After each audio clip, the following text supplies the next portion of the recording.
Во пресрет на новогодишните празници, поголемиот дел од граѓаните итаат за да земат што повеќе намирници за богата трпеза.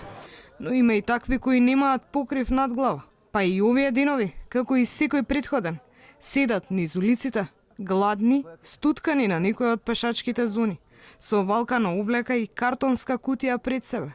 Чекаат со граѓани да им се смилуваат и да им дадат некое денарче за да купат лепче.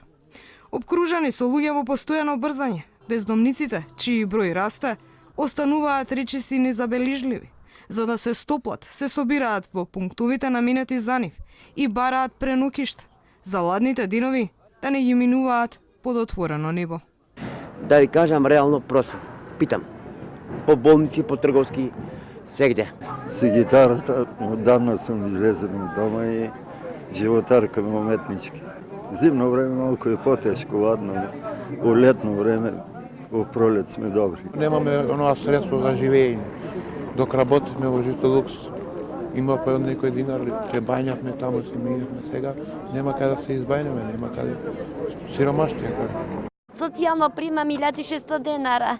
Се бiro вика нема уште социјално. И кај да идам по улици да спијам, не ми личи. Еве, ми дадо вие пакети, ова рана ми дадо да јадам. Дел од овие луѓе добија топла облека во Центарот за бездомници.